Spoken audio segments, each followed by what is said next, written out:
Imagine standing on a beach where the sand trembles beneath your feet, not from the tide, but from the thunderous roar of 2.5 million voices screaming in unison. The air crackles with electricity, the stage glows like a supernova, and at the center of it all, Lady Gaga, the undisputed queen of pop, reigns supreme. This wasn't just a concert. This was a cultural earthquake, a night where music, defiance, and sheer human spirit collided in an explosion of art and resilience.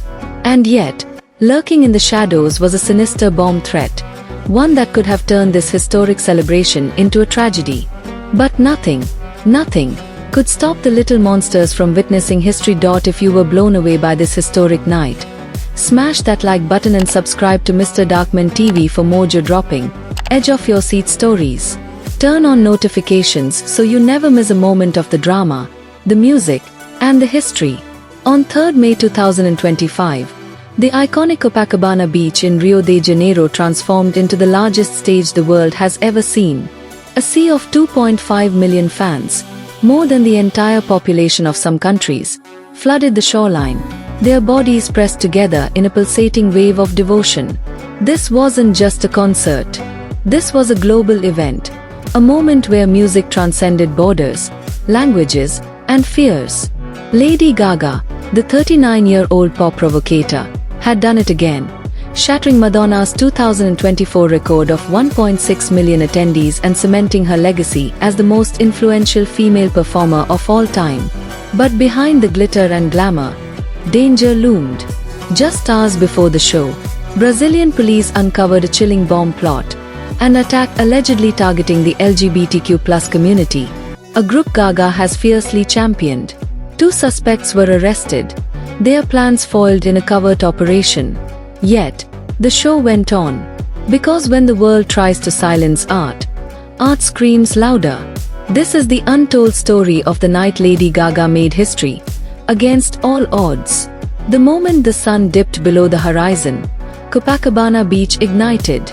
A 1,260 square meter stage, designed like a Greek amphitheater, towered over the shoreline, flanked by towering LED screens that stretched for miles.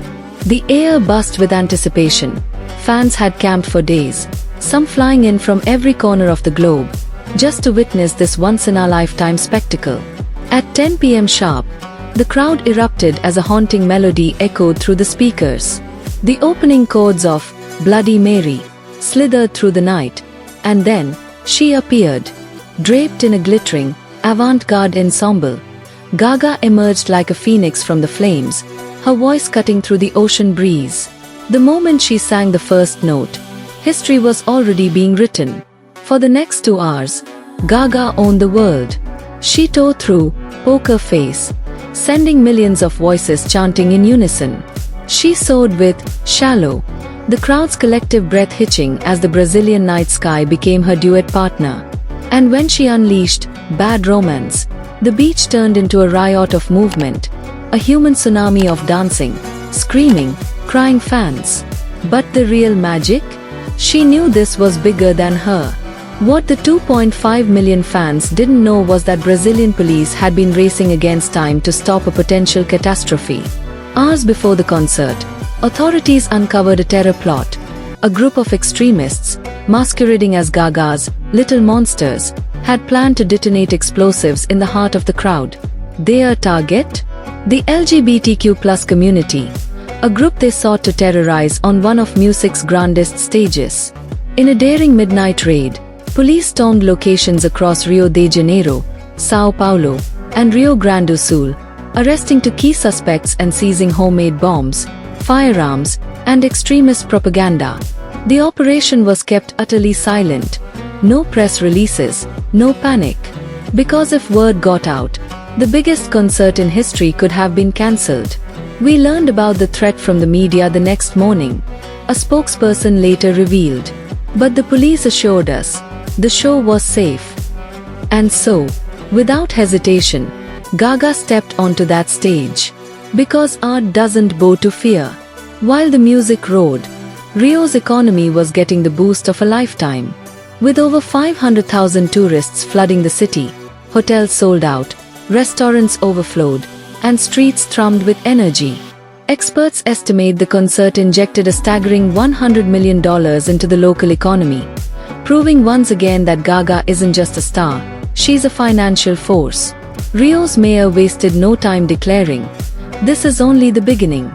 Free concerts will continue here through 2028. As the final notes of "Born This Way" faded into the night, Gaga stood at the edge of the stage, tears glistening under the stage lights. "Tonight, we made history," she whispered, her voice trembling. "But more than that, we proved that love is louder than hate." Because in the end, that's what this night was about. Not just records, not just music, but the unshakable truth that when millions come together for art, love, and defiance, nothing can stop them.